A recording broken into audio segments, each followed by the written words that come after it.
पवित्रारोपण भूत शुद्धि योग पीठस्थ देवताओं द्वारा तथा प्रधान देवता के पार्षद अग्निदेव कहते हैं, मुने अब मैं पवित्रारोपण की विधि बताऊंगा। वर्ष में एक बार किया गया पवित्रारोपण संपूर्ण वर्ष भर की हुई श्रीहरि की पूजा का फल देने वाला है। आषाढ़ शुक्ला एकादशी से लेकर कार्तिक की शुक्ला एकादशी तक के बीच में काल में ही पवित्रारोपण किया जाता है। प्रतिपदा धनद तिथि है। द्वितीय आदि तिथियां क्रमशः लक्ष्मी आदि देवताओं की है। यथा लक्ष्मी की द्वितीया, गौरी की तृतीया, गणेश की चतुर्थी, सरस्वती तथा नाग देवताओं की पंचमी, स्वामी कार्तिकेय की षष्ठी, सूर्य की सप्तमी, मातृकाओं की अष्टमी, दुर्गा की नवमी, नागो या यमराज की दशमी, ऋषियों तथा भगवान विष्णु की एकादशी, श्रीहरि की द्वादशी, कामदेव की त्रयोदशी, शिव की चतुर्दशी तथा ब्रह्मा की पौर्णमासी एवं अमावस्या तिथि है। जो मनुष्य जिस देवता का भक्त है उसके लिए वही तिथि पवित्र है। पवित्रारोपण की विधि सब देवताओं के लिए समान है। केवल मंत्र आदि प्रत्येक देवता के लिए पृथक पृथक बोले। पवित्र बनाने के लिए सोने चांदी और तांबे के तार तथा कपास आदि के सूत होने चाहिए। ब्राह्मणी के हाथ का काता हुआ सूत सर्वोत्तम है। वो न मिले तो किसी भी सूत को उसका संस्कार करके उपयोग में लेना चाहिए। सूत को तिगुना करके उसे पुनः तिगुरा करें और उसी से अर्थात 9 तंतुओं द्वारा पवित्रक बनाएं। 108 से लेकर अधिक तंतुओं द्वारा निर्मित पवित्रक उत्तम आदि की श्रेणी में गिना जाता है। पवित्रारोपण के पूर्व इष्ट देवता से इस प्रकार प्रार्थना करें, प्रभो, क्रियालोज जनित दोष को दूर करने के लिए आपने जो साधन बताया है देव, वही मैं कर रहा हूं। जहां जैसा पवित्रक आवश्यक है वहां के लिए वैसा ही पवित्रक अर्पित होगा। नाथ, आपकी कृपा से इस कार्य में कोई विघ्न बाधा ना आवे। अविनाशी परमेश्वर आपकी जय हो। इस प्रकार प्रार्थना करके मनुष्य पहले इष्ट देव के मंडल के लिए गायत्री मंत्र से पवित्रक बांधे। इष्ट देव नारायण के लिए गायत्री मंत्र इस प्रकार है, ओम नमो नारायणाय विद्महे वासुदेवाय धीमहि तन्नो विष्णु प्रचोदयात्। इष्ट देवता के नाम के अनुरूप ही ये गायत्री है। देव प्रतिमाओं पर अर्पित करने के लिए अनेक प्रकार का पवित्रक होता है। एक तो विग्रह की नाभि तक पहुंचता है, दूसरा जांघों तक और तीसरा घुटनों तक पहुंचता है। ये क्रमशः कनिष्ठ, मध्यम तथा उत्तम श्रेणी में परिगणित है। एक चौथा प्रकार भी है जो पैरों तक लटकता है। ये पैरों तक लटकने वाला पवित्रक वनमाला कहा जाता है। वो 1008 तंतुओं से तैयार किया जाता है। इसका महात्म सबसे अधिक है। साधारण माला अपनी शक्ति के अनुसार बनाई जाती है, अथवा वो 16 अंगुल से दुगनी बड़ी होनी चाहिए। कर्णिका, केसर और दल आदि से युक्त जो यंत्र या चक्र आदि मंडल है, उस मंडल को जो नीचे से ऊपर तक ढक ले, ऐसा पवित्रक उसके ऊपर चढ़ाना चाहिए। एक चक्र और एक आब्ज आदि मंडल चक्र में उस मंडल का मान जितने अंगुल का हो उतने अंगुल मान वाला पवित्रक अर्पित करना चाहिए। वेदी पर अपने 27 अंगुल के माप का पवित्रक अर्पित करें।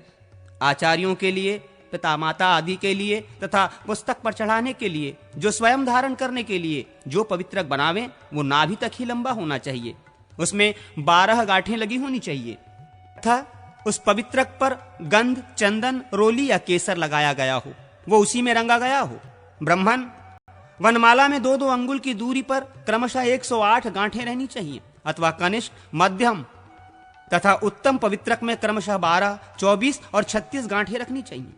मंद, मध्यम और उत्तम मालार्थी पुरुषों को अनामिका, मध्यमा और अंगुष्ठ से पवित्रक माला ग्रहण करनी चाहिए, अथवा कनिष्ठ आदि नाम वाले पवित्रक में समान रूप से 12-12 ही गांठें होनी चाहिए। केवल तंतुओं की संख्या में और लंबाई में भेद होने से उनकी भिन्न संख्याएं मानी जाती हैं।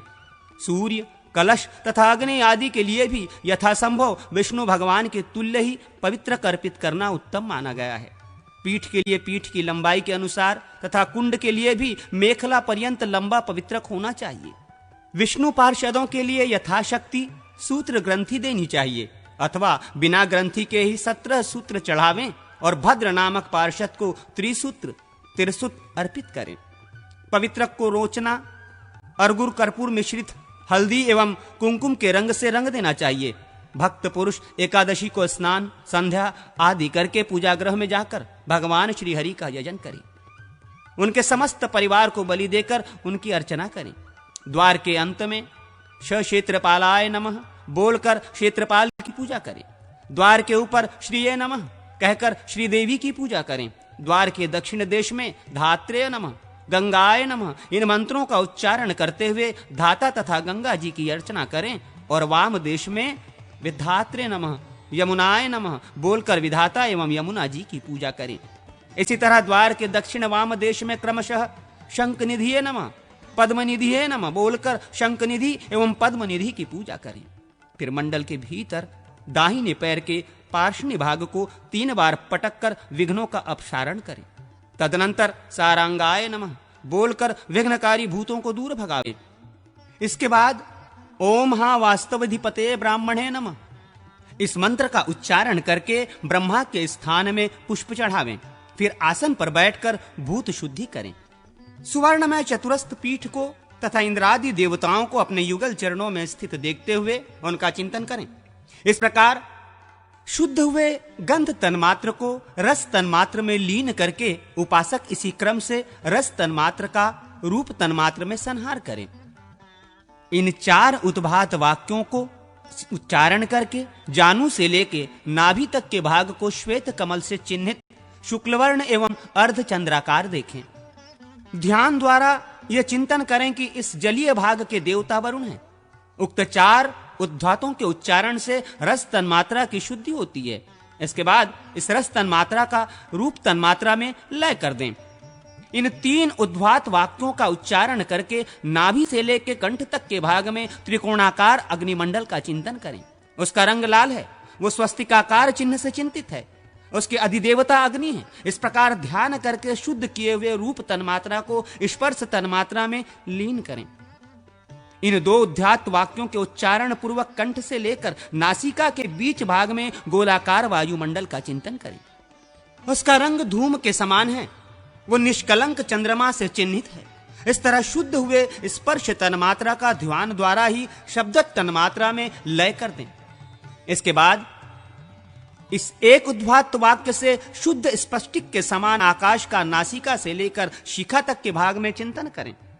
फिर उस शुद्ध हुए आकाश का अहंकार में उपसंहार करें। तत्पश्चात क्रमशः शोषण आदि के द्वारा देह की शुद्धि करें। ध्यान में यह देखें कि यम बीज रूप वायु के द्वारा पैरों से लेकर शिखा तक का संपूर्ण शरीर सूख गया है। फिर रम बीज द्वारा अग्नि को प्रकट करके देखें कि सारा शरीर अग्नि की ज्वालाओं में आ गया और जलकर भस्म हो गया। इसके बाद वम बीज का उच्चारण करके भावना करें कि ब्रह्मरंध्र से अमृत का बिंदु प्रकट हुआ है। उससे जो अमृत की धारा प्रकट हुई है उसके शरीर के उस भस्म को आप्लावित कर दिया है। तदनंतर लम बीज का उच्चारण करते हुए ये चिंतन करें कि उस भस्म से दिव्य देह का प्रादुर्भाव हो गया है। इस प्रकार दिव्य देह की उद्भावना करके करन्यास और अंगन्यास करें। इसके बाद मानस याग का अनुष्ठान करें। हृदय कमल में मानसिक पुष्प आदि उपचारों द्वारा मूल मंत्र से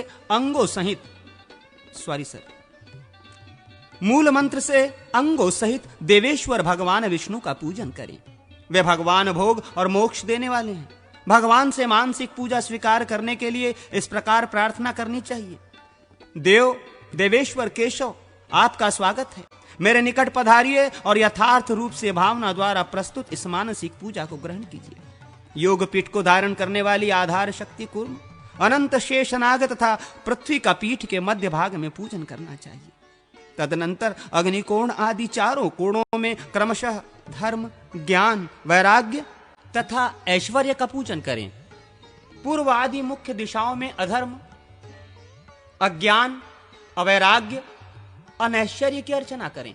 पीठ के मध्य भाग में सत्वादि गुणों का, कमल का, माया और अविद्या नामक तत्वों का, काल तत्व का, सूर्यादि मंडल का तथा पक्षीराज गरुड़ का पूजन करें। पीठ के वायव्य कोण में ईशान कोण तक गुरु पंक्ति की पूजा करें। गण, सरस्वती, नारद, नलकुबर, गुरु, गुरु पादुका, परम गुरु और उनकी पादुका की पूजा ही गुरु पंक्ति की पूजा है। सर्वसिद्धि और परसिद्धि शक्तियों की केसरों में पूजा करनी चाहिए। पूर्व सिद्धि शक्तियां ये हैं: लक्ष्मी, सरस्वती, प्रीति, कीर्ति, शांति, कांति, पुष्टि तथा तुष्टि। इनकी क्रमशः पूर्व आदि दिशाओं में पूजा की जानी चाहिए। इसी तरह इंद्र आदि 10 दिक्पालों का भी उनकी दिशाओं में पूजन आवश्यक है। इन सब के बीच में श्रीहरि विराजमान हैं। प्रसिद्धा शक्तियां धृति, श्री, रति तथा कांति आदि हैं। मूल मंत्र से भगवान अच्युत की स्थापना की जाती है। पूजा के प्रारंभ में भगवान से यूं प्रार्थना करें, हे भगवान, आप मेरे सम्मुख हों, आप मेरे सम्मुख हों, ओम अभिमुखो भव, पूर्व दिशा में मेरे समीप स्थित हों। इस तरह प्रार्थना करके स्थापना के पश्चात अर्धपाद्य आदि निवेदन कर गंध आदि उपचारों द्वारा मूल मंत्र से भगवान अच्युत की अर्चना करें। इस प्रकार अग्निकोण आदि दिशाओं में क्रम से मूल बीज द्वारा अंगों का पूजन करें। पूर्व, दक्षिण, पश्चिम और उत्तर दिशा में मूर्त्यात्मक आवरण की अर्चना करें। वासुदेव, संकर्षण, प्रद्युम्न और अनिरुद्ध ये 4 मूर्तियां हैं। अग्निकोण आदि कोणों में क्रमशः श्री, रति, धृति और कांति की पूजा करें। ये भी श्रीहरि की मूर्तियां हैं। अग्नि आदि कोणों में क्रमशः शंख, चक्र, गदा और पद्म की परिचर्या करें। पूर्वादि दिशाओं में श्रांग, मुशल, खड्ग तथा वनमाला की अर्चना करें। उसके बाह्य भाग में पूर्वादि दिशाओं में क्रमशः इंद्र, अग्नि, यम, निऋति, वरुण, वायु, कुबेर तथा ईशान की पूजा करके नैऋत्य और पश्चिम के बीच में अनंत की तथा पूर्व और ईशान के बीच में ब्रह्मा जी की अर्चना करें। इनके मध्य भाग में व्रज आदि अस्त्रमय आवरणों का पूजन करें। इनके भी ब्रह्म भाग में दिक्पालों के वाहन रूप आवरण पूजनीय होते हैं। पूर्वादि में क्रम से ऐरावत, छाग, भैंसा, वानर, मत्स्य, मृग, शश, खरगोश, वृषभ, कूर्म और हंस इनकी पूजा करनी चाहिए। इनके भी ब्राह्म भाग में पृष्ठ, गर्भ और कुमुद आदि द्वारपालों की पूजा की विधि कही गई है। पूर्व से लेकर उत्तर तक प्रत्येक द्वार पर 2-2 द्वारपालों की पूजा आवश्यक है। तदनंतर श्रीहरि को नमस्कार करके बाह्य भाग में बलि अर्पण करें। श्री ओम विष्णु पार्षदेभ्यो नमः बोलकर बलिपीठ पर उसके लिए बलि समर्पित करें। ईशान कोण में ओम विश्वासय विक्वसेनात्मक नमः इस मंत्र से विश्वक्सेन की अर्चना करें। इसके बाद भगवान के दाहिने हाथ में रक्षा सूत्र बांधें। उस समय भगवान से इस प्रकार कहें, प्रभो, जो 1 वर्ष तक निरंतर की हुई आपकी पूजा के संपूर्ण फल की प्राप्ति में हेतु है, वो पवित्रारोहण या पवित्रारोपण कर्म करने वाला है। उसके लिए ये कौस्तुक मंगल सूत्र धारण कीजिए। ओम नमः। इसके बाद भगवान के समीप उपवास आदि का नियम ग्रहण करें और इस प्रकार कहें, मैं उपवास के साथ नियम पूर्वक रहकर इष्ट देव को संतुष्ट करूंगा। देवेश्वर, आज से लेकर जब तक वैशेषिक विशेष उत्सव का दिन न आ जाए, तब तक काम, क्रोध आदि सारे दोष मेरे पास किसी तरह भी न फटकने पावें। व्रती यजमान यदि उपवास करने में असमर्थ हो तो नक्त व्रत रात में भोजन किया करें। हवन करके भगवान की स्तुति के बाद उनका विसर्जन करें। भगवान का नित्य पूजन लक्ष्मी की प्राप्ति कराने वाला है। ओम श्री श्रीधराय त्रैलोक्य मोहनाय नमः ये भगवान की पूजा के लिए मंत्र है। पवित्रारोपण के लिए